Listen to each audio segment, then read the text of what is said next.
예, 여러분 안녕하십니까? 예, 오늘 이사야서 공부하도록 하겠습니다. 이사야서 43장입니다. 이사야서 43장. 이사야 42장입니다. 예, 42장. 어제 41장 했죠?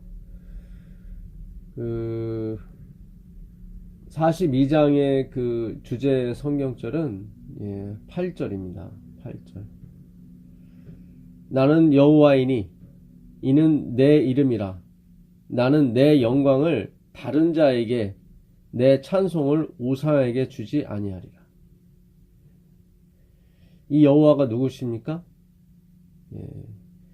7절에 내가 눈먼 자들의 눈을 밝히며 갇힌 자를 감옥에서 이끌어내며 흑암에 앉은 자를 감방에서 나오게 하리라.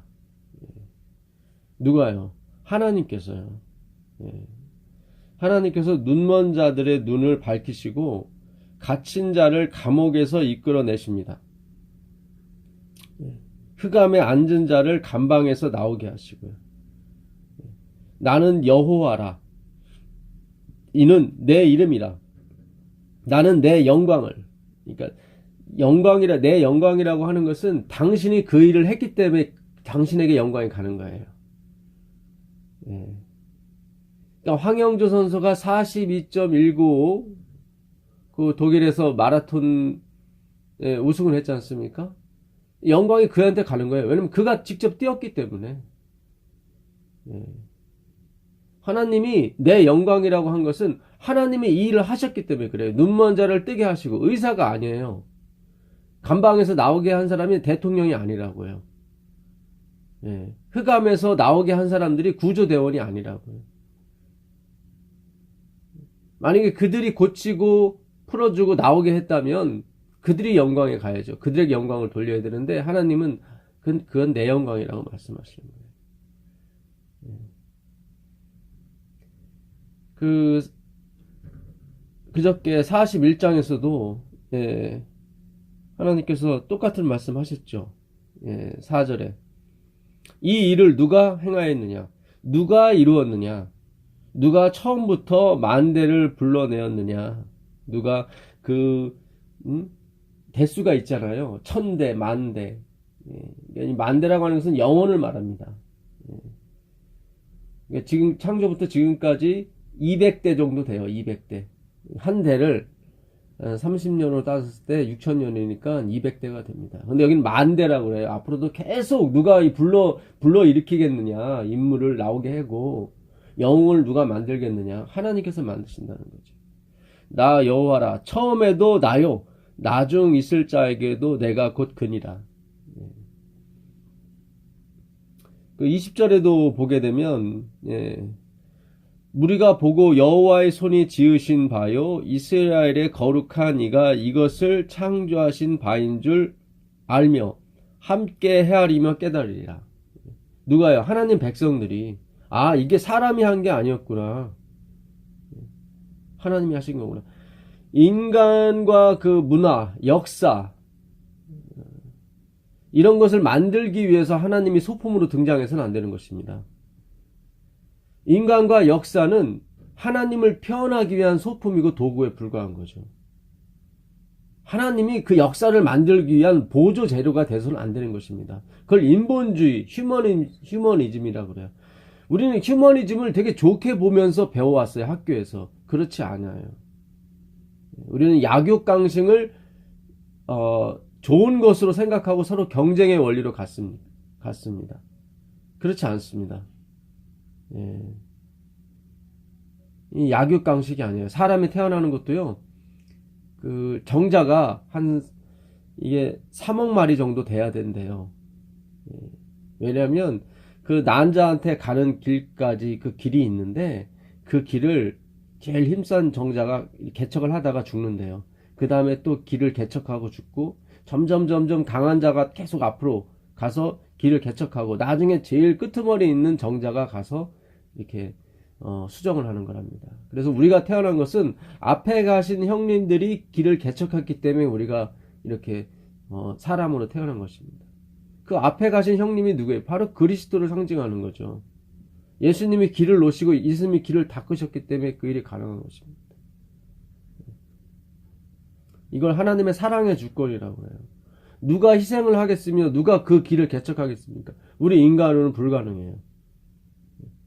하나님이 그런 마음을 주셔야, 하나님이 그 안에서 행하셔야 그것이 가능한 것입니다. 그래서 하나님의 영광이라고 그래요. 하나님이 하신 거예요. 우리 속에서 착한 일을 시작하신 이가 그리스도 예수의 날까지 이루십니다.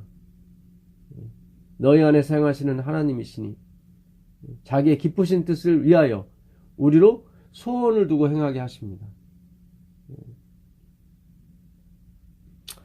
그래서 이렇게 이 하나님께서 이 당신의 주권에 대해서 이렇게 강력하게 말씀하시는 이유는 당신이 이제 무언가를 하겠다고 말씀하시는 거예요. 이렇게 우리 교회 내에서 하나님의 주권에 대해서 이렇게 얘기한 적이 별로 없습니다.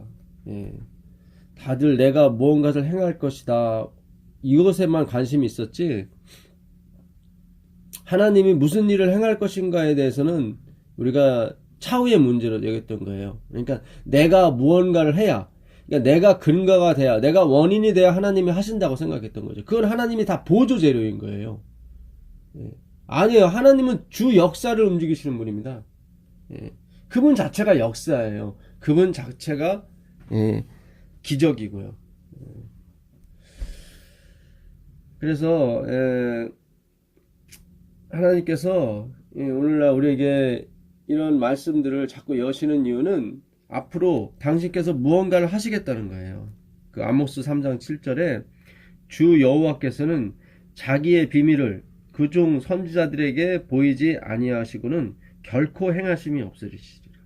그러니까 앞으로 하나님께서 직접 당신이 뭔가를 하시겠다는 거예요. 뭔가를 하시겠다고 하시는데 그 일을 말씀하지 않고서는, 우리로 깨닫게 하지 않고서는, 하나님의 백성으로 알게 하지 않고서는 행하심이 없어요. 자기의 비밀이라고 그러죠. 마찬가지로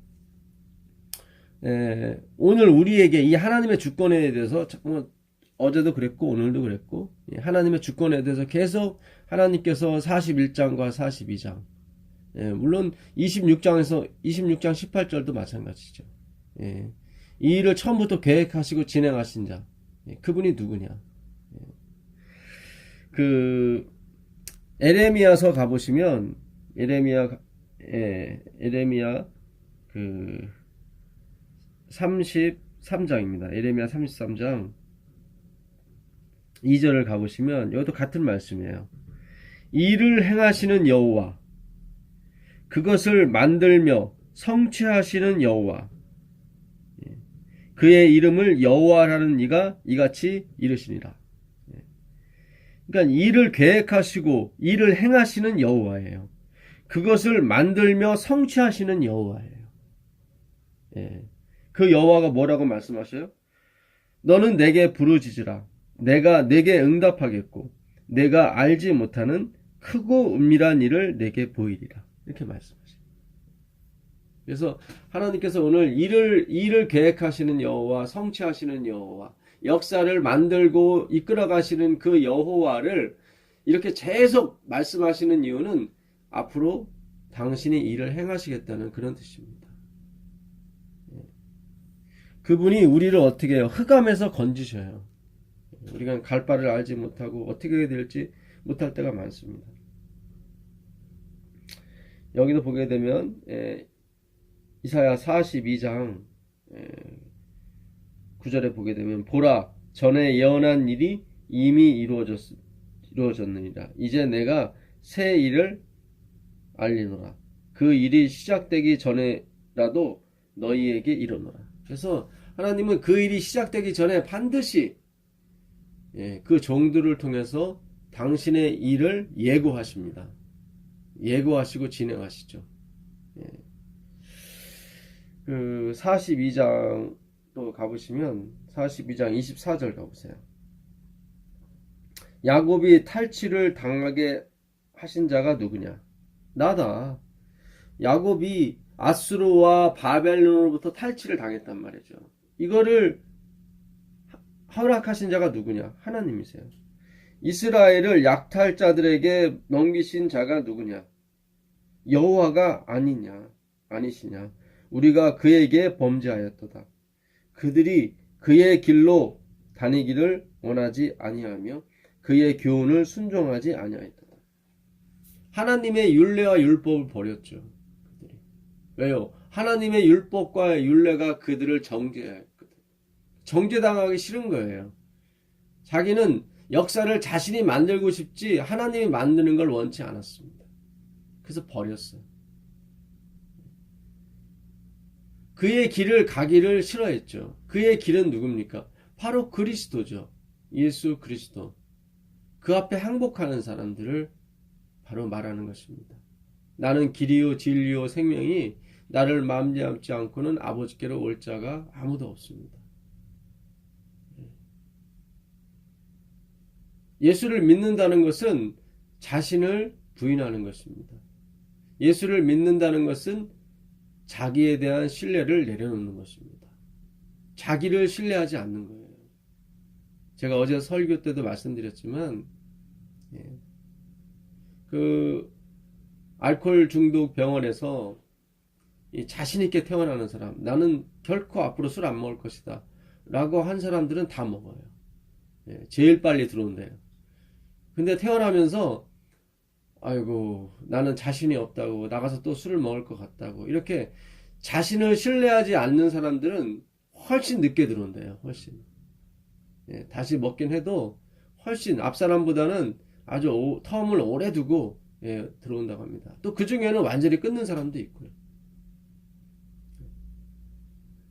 하나님께서 오늘 당신이 하나님이심을 우리에게 나타내길 원하십니다. 그 예레미야 31장에도 가보시면, 예레미야 31장입니다. 31장 31절로 가보시면 31장 31절입니다. 여호와의 말씀이니라. 보라, 날이 이르리니 내가 이스라엘 집과 유다 집에 새 언약을 맺으리라. 하나님께서 새 언약을 맺으려고 하시는 거예요. 왜요? 옛날에 맺은 언약, 그것이 파기됐기 때문입니다.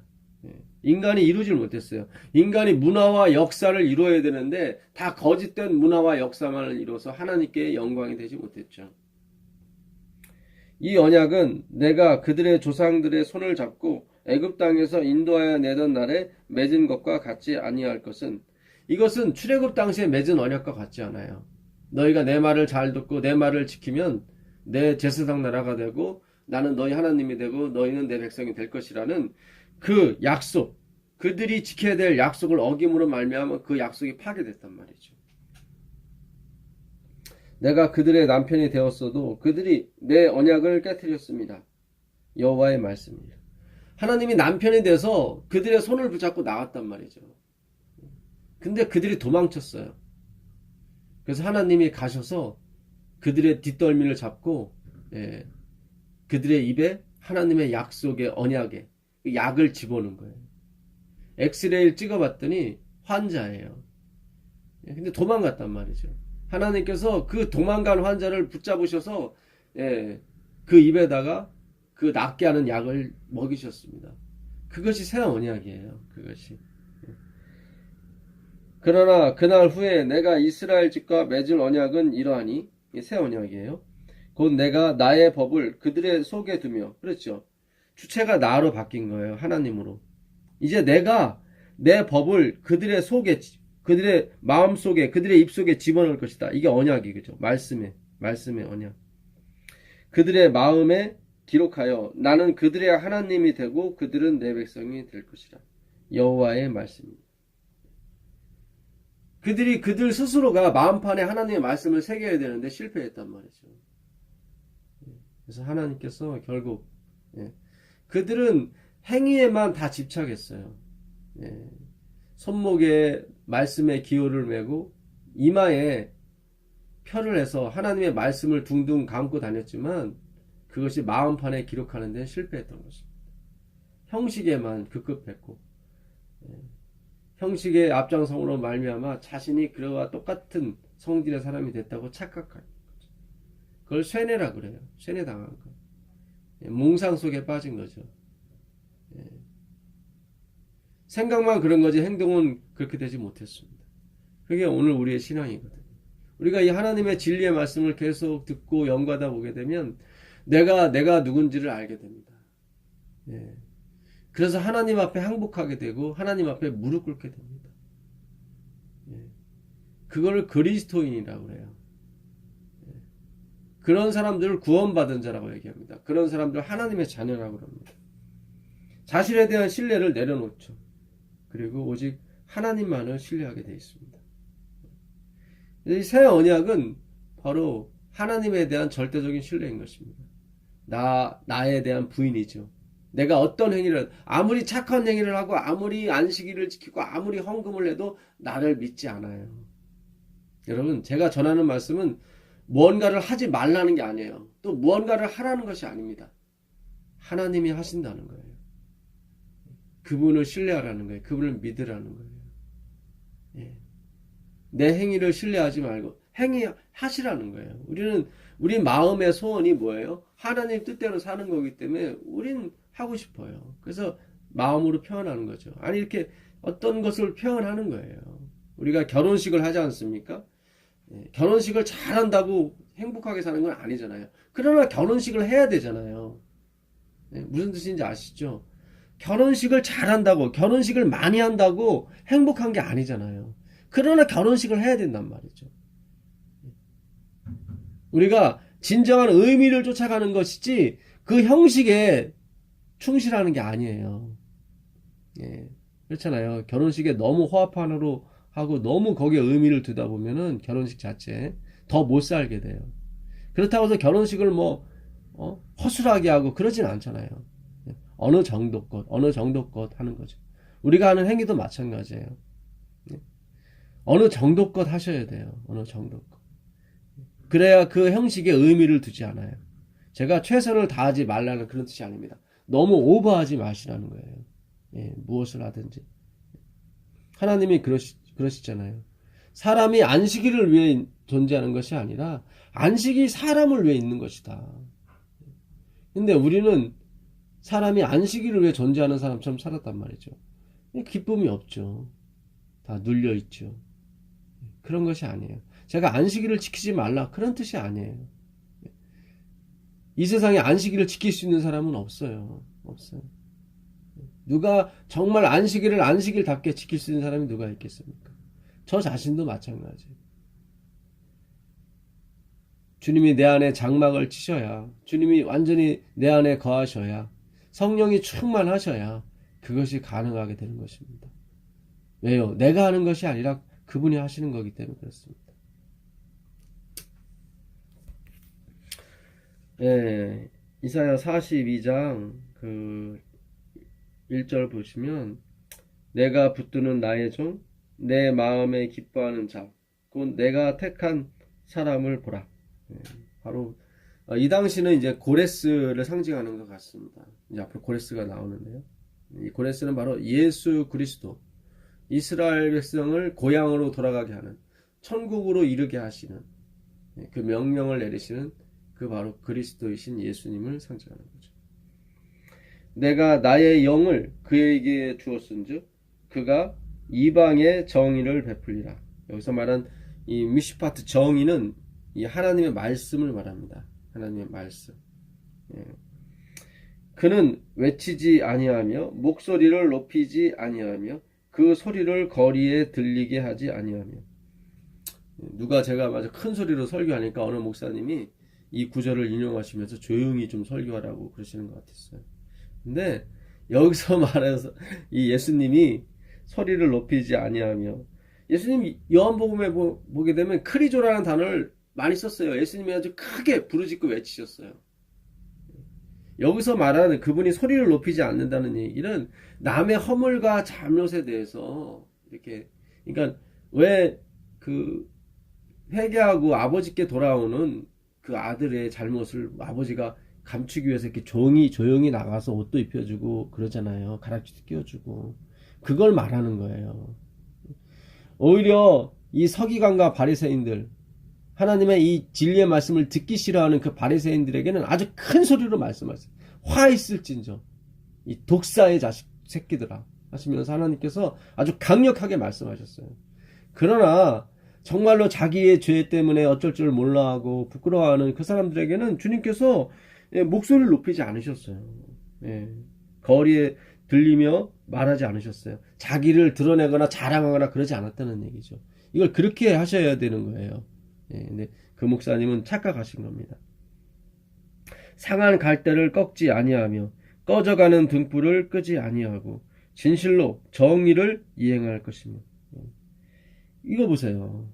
상한 갈대, 죄를 지을 수밖에 없는 그 죄인인 것을 아는 사람들, 그 사람들의 허물을 덮어주시는 거죠. 이 세상에는 죄인이 두 종류밖에 없어요. 들킨 죄인과 안 들킨 죄인이에요. 들킨 죄인들은 다 감옥에 갔고요. 안 들킨 죄인들은 저희처럼 이렇게 세상에 활동하는 겁니다. 그러니 그 하나님의 은혜가 얼마나 감사해요. 이 세상에 털어서 먼지 안 나는 사람이 누가 있습니까? 저는 하나님이 저를 덮어주신 얘기가 너무 많습니다, 사실은. 제가 여기서 다 말씀드리면 너무 또 말씀을 전하는데 방해가 될 것 같아요. 예. 진짜 여러분들이 보시기에 제가 거룩하고 뭐 진짜 괜찮은 사람처럼 보이지만 다 하나님께서 잘 포장해 주셨기 때문에 그런 것입니다. 예. 그거를 하나님의 은혜라고 하는 것입니다. 예. 우리가 포장하지 않는 게 아니에요. 포장을 다 하세요. 내가 포장된 사람이라는 걸 깨달으면 되는 것입니다. 예. 하나님은 그걸 뭐라고 그래요? 그거를 구원이라고 얘기하는 것입니다. 여러분, 죄를 안 짓고 천국에 가는 게 아니라요. 죄를 사함받고 내가 죄인인 것을 깨닫는 사람들이 천국에 가는 거예요. 그 죄인이라고 죄는 도덕적인 것도 포함되지만 결정적인 건 뭐냐면 하나님과 떨어져 살려고 하는 그 마음, 그게 죄예요. 우리가 돈을 많이 벌려는 이유가 뭐예요? 이 구하지 않아도 되거든요. 어제도 제가 네피림이라는 것이 은혜에서 떨어진 사람이라는 뜻이라고 말씀드렸죠. 나팔, 이거는 폴이라는 뜻이에요. 떨어지다. 왜냐하면 네피림은 뭐 남한테 도움을 구할 만한 그런 체질을 가진 사람이 아니에요. 장대한 사람이에요. 예. 그들은 뭐예요? 가축의 조상이고요. 음악의 조상이고 또 뭡니까? 기계를 만드는 조상들입니다. 이 세상의 주류를 이루는 사람들, 이 세상의 역사와 문화를 이끌어가는 사람들이에요. 명성이 있는 사람들이죠. 그러나 하나님의 영이 함께하지 않습니다. 왜요? 그들은 주여 나를 도와주소서라고 외치지 않거든요. 가축의 조상이 되고 음악의 대가가 되고 오해가 없길 바랍니다. 기계의 대가가 되면은 그들이 세상의 주인이라고 착각하는 거예요. 그게 아닙니다. 그게 아닙니다. 그는 쇠하지 아니하며 낙담하지 아니하고 세상에 정의를 세우기에 이르리니. 그분이 말씀하셔도 사람들이 듣지 않잖아요. 그러나 낙담하지 않아요. 왜요? 하나님의 백성, 하나님의 아들들은 반드시 그를 따를 것이기 때문에. 그는 믿음이 있으세요. 이 믿음이라는 것도요, 아버지의 믿음이에요. 아버지가 우리 자식한테 그러잖아요. 나는 너를 믿는다. 내가 그렇게 해줄게. 그게 아버지의 믿음이에요. 내가 너를 그렇게 만들어줄게. 그게 아버지의 믿음이에요. 그 믿음을 우리 안에 심어주시는 거예요. 그래서 믿음의 주요 온전케 하신 이인 예수를 바라보자가 나오는 겁니다. 우리의 대제사장이신 예수를 깊이 생각하라고 히브리서 3장 1절에 말씀하시죠. 내가 너를 이렇게, 내가 아빠가 반드시 약속 지킬 거야. 이게 아버지의 믿음이에요. 낙담하지 아니하며 세상의 정의를 세우게 이르리니 섬들이 그 교훈을 앙망하리라. 당연하죠. 그 언약의 말씀, 이 교훈은 하나님의 언약의 말씀을 의미합니다. 근데 이스라엘은 그렇게 가기 싫어했던 거예요. 자기의 길을 가고 싶어 했고 자기의 교훈을 따르길 좋아했죠. 사람의 교훈. 입술로는 하나님을 존경하되 마음은 멀어진 사람들이에요. 하늘을 창조하여 펴시고 땅과 그 소산을 내시며 땅 위의 백성에게 호흡을 주시며 땅에 행하는 자에게 영을 주시는 하나님 여호와께서 이같이 말씀하시느니라. 나 여호와가 의로 너를 불렀은즉 내가 내 손을 잡아 너를 보호하며 너를 세워 백성의 언약과 이방의 빛이 되게 하리라. 하나님께서 예수 그리스도를 의로 삼으셨다고. 이방의 빛이 되게 해주신단 말이죠. 이건 오늘날 마지막 남은 백성을 또 상징하는 것입니다.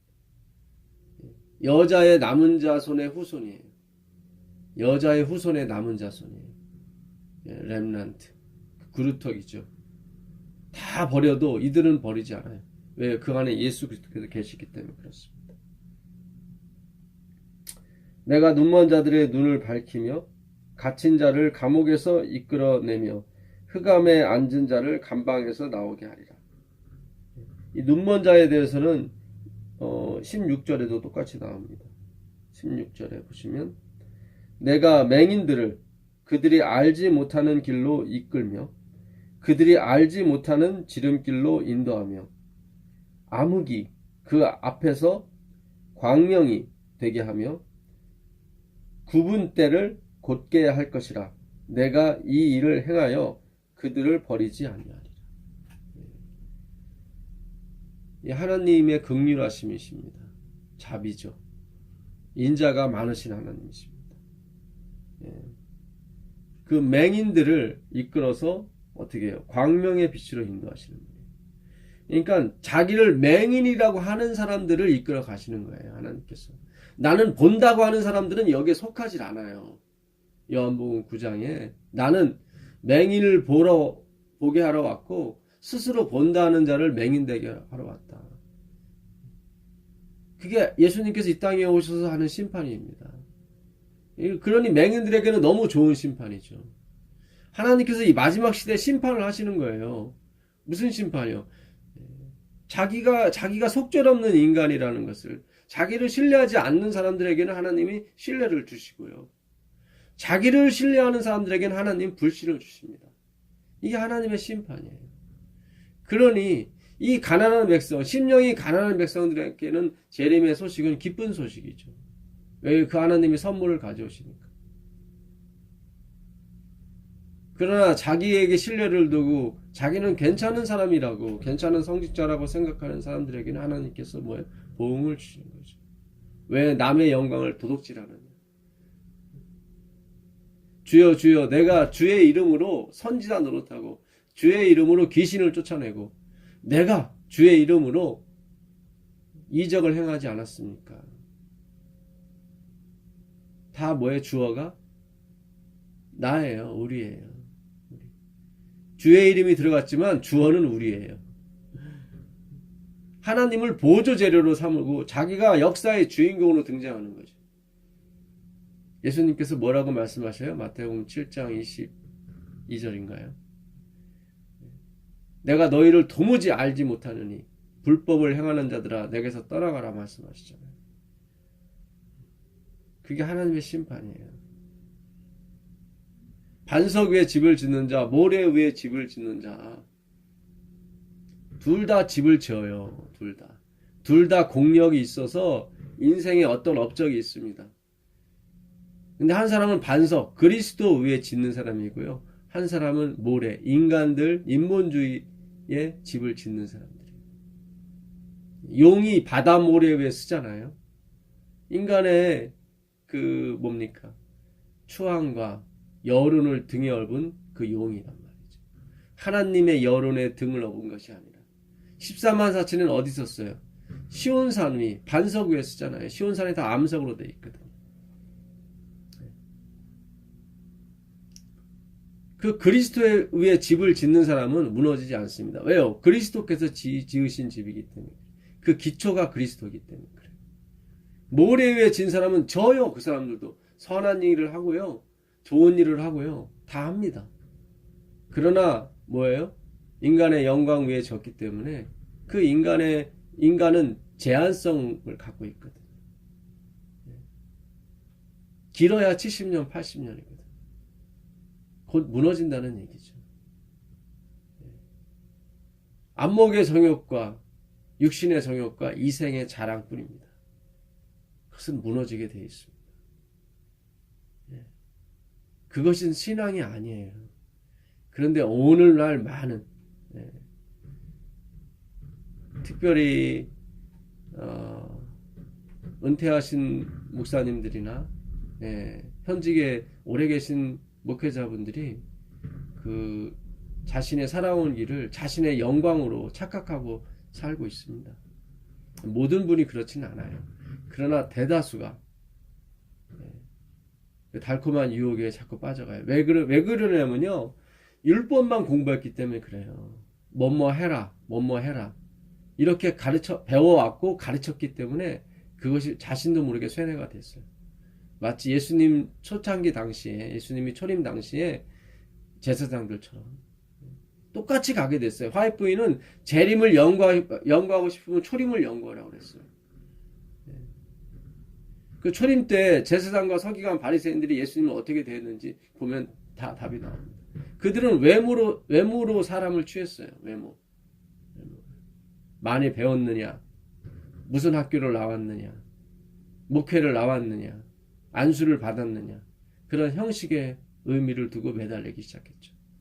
예수님은 그러지 않았어요. 학교들 못 다녔어요. 예수님은 어머니로부터 성경을 공부받았고 자연을 통해서 하나님으로부터 성령을 통해서 하나님의 특별 계신 성령을 깨닫기 시작한 거죠.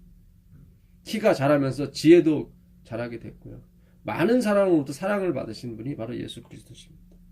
왜요? 겸손하시기 때문에 그래요. 그분은 겸손의 창시자시며 겸손의 근본이십니다. 우리가 영어로 연구할지라도 그분의 낮아지심에 대해서 우리가 이해할 수가 없는 것입니다. 왜요? 그분은 하나님의 본체시기 때문에 그렇습니다.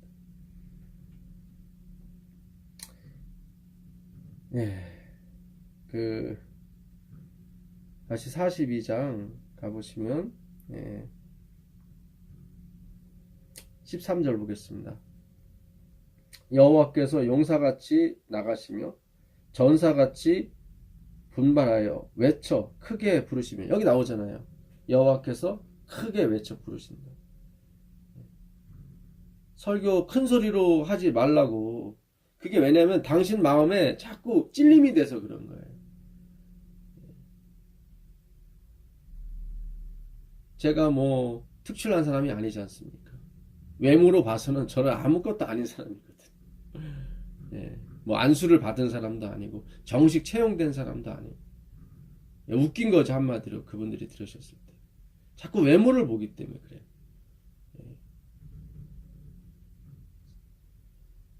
제가 박사학위를 갖고 있고 제가 유명한 교수라면 그렇게 여기겠습니까? 그렇지 않겠죠.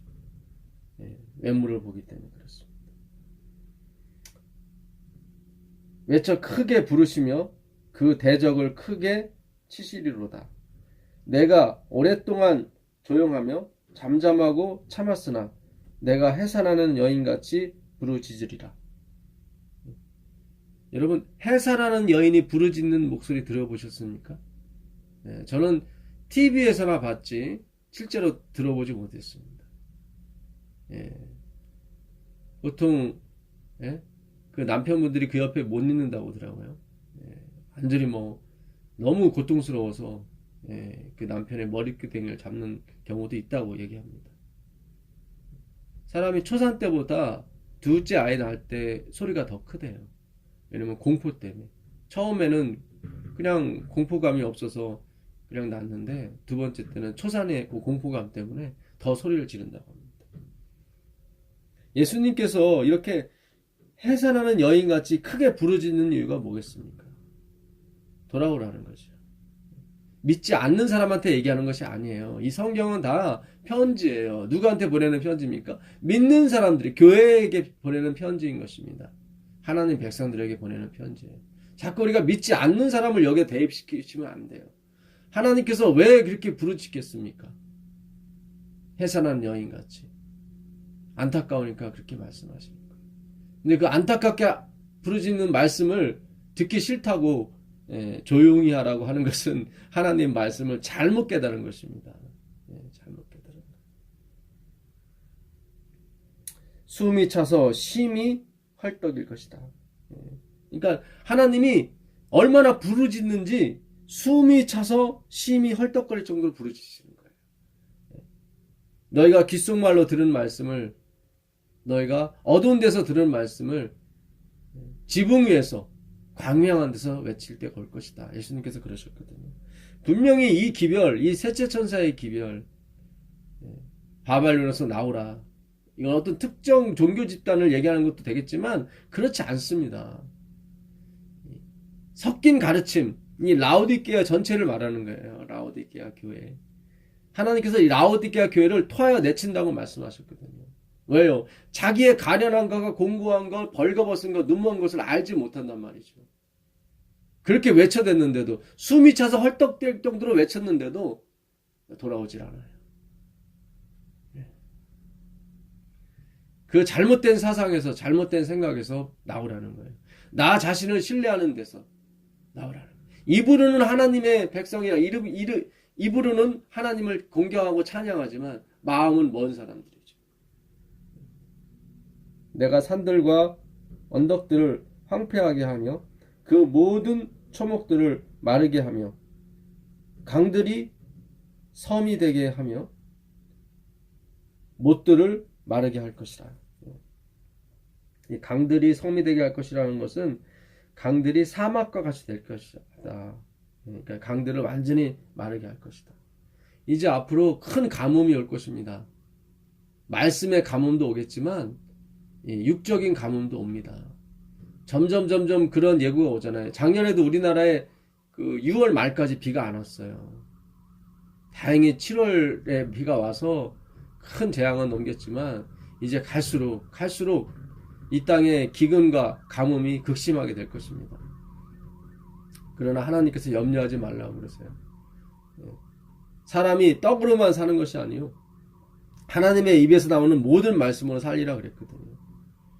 분명히 그 말씀 또한 이뤄질 것이라 믿습니다. 엘리야를 까마귀로 먹이신 것처럼 하나님 백성들을 먹이실 것입니다.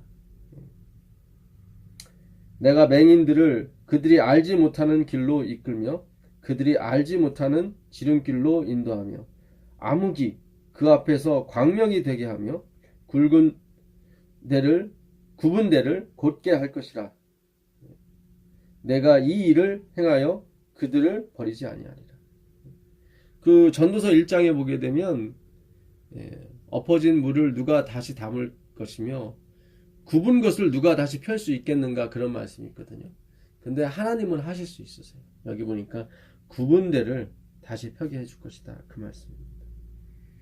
이 마지막으로 19절을 한번 볼게요. 19절에 이 말씀이 있는데, 맹인이 누구냐? 내 종이 아니냐? 누가 내가 보내는 내 사자같이 못 듣는 자겠느냐? 누가 내게 충성된 자같이 맹인이겠느냐? 누가 여호와의 종같이 맹인이겠느냐? 참 신기하죠? 1절에서는 뭐라고 말씀하셨어요? 내가 나의 종을 붙들고 세웠다, 그렇게 말씀하시죠. 내가 붙드는 나의 종, 내 마음에 기뻐하는 자, 곧 내가 택한 사람을 보라. 내가 나의 영을 그에게 주었은즉 그가 이방에 정의를 베풀리라 그랬는데, 19절에서는 누가 내 종같이 맹인이겠느냐? 누가 내 종같이 보지 못하는 사람 되겠느냐? 듣지 못하는 사람 되겠느냐? 누가 내 사자같이 못 듣는 자겠느냐? 누가 내게 충성된 자같이 맹인이겠느냐? 이렇게 여호와의 종같이 맹인이겠느냐 그랬거든요. 하나님께서 붙드시는 종, 하나님의 성령을 부어주신 종이 뭐예요? 맹인이 된 거예요. 맹인이 된 거예요. 물론 이 말씀은 1절에 나오는 그 종과는 틀리죠. 이스라엘 백성들, 우상을 쫓아가는, 자기의 행위와 행함에 의지해서 사는, 착각하며 사는 그런 사람들을 말하는 것인데, 결국 예수 그리스도께서 사람에 대해서 이 땅에 오셔서 십자가에 돌아가신 것은 이 사람의 맹인이 된 그 무지함, 무식함, 그것도 다 안고 가셨거든요. 그래서 이 누가 여호와의 종같이 여호와의 사자같이 맹인이겠느냐 하는 것은 예수님이 그 이스라엘의 무지함과 무식함을 다 안고 가셨다는 그런 증거이기도 하는 것입니다. 예. 그래서 우리의 그 맹인됨, 보지 못함, 그 길을 하나님이 같이 걸으셨습니다. 같이 시험 받으시고 같이 고생을 해보셨기 때문에 보지 못하는 사람의 마음을 그 누구보다도 잘 알고요. 잘 알지 못하는, 깨닫지 못하는 자의 백성에 또한 하나님께서 너무 잘 아십니다. 오늘 우리에게 하나님께서 내가 내 짐을 내가 질 것이며 내 굽은 길을 내가 곧게 만들어 줄 것이다. 그 이유는 내가 굽은 것을 내가 가져가고 엎질러진 물을 내가 다시 주워 담고 다 나의 노력과 나의 어떤 열심으로 이 일이 이루어질 것이다 라고 주님께서 우리에게 약속을 주시고 우리가 그 약속 속에서 희망을 갖게 되는 것입니다. 그래서 이 42장은 하나님께서 우리에게 보내신 그 사자 메시아 되신 그리스도께서 정말 사막에 그 광야 같은 메마른 땅에 하나님께서 샘물을 내시듯 우리에게 희망을 주는 기별입니다. 또한 스스로 자랑하고 스스로 자신에게 신뢰를 두며 살아가는 자들에게 하나님께서 주시는 경고인 것입니다. 내가 너희들이 자랑하는 그 강물, 너희들이 이뤘다고 말하는 그 자랑으로 여기는 것들을 다 마르게 할 것이다. 그 이유는 하나님께로 돌아오게 하시려고 주님께서 은혜를 베푸시는 거죠, 사실은. 그래서 하나님은 심판 중이라도 긍휼을 잊지 않으십니다. 모든 사람이 구원받기를 원하시고요. 모든 사람이 하나님의 그 주권에 대해서 하나님께서 정말 그 도저히 이 받을 자격이 없는, 받을 조건이 없는 사람에게 그분의 주권으로 은혜를 베푸시는 그 섭리를 깨닫게 되기를 바라십니다. 기도하고 마치겠습니다. 하늘에 계신 아버지 하나님 감사합니다. 오늘도 우리에게 이사야서를 통해서 이 일을 행한 자가 누구냐? 나 여호와가 아니냐? 나는 내 영광을 다른 사람에게 주지 않을 것이다. 분명히 내가 이 일을 이루고야 말 것이다. 라는 주님의 언약의 약속의 말씀을 주셔서 감사합니다. 그 말씀대로 이루어지기를 간절히 바라면서 예수 그리스도의 이름으로 기도드립니다. 아멘.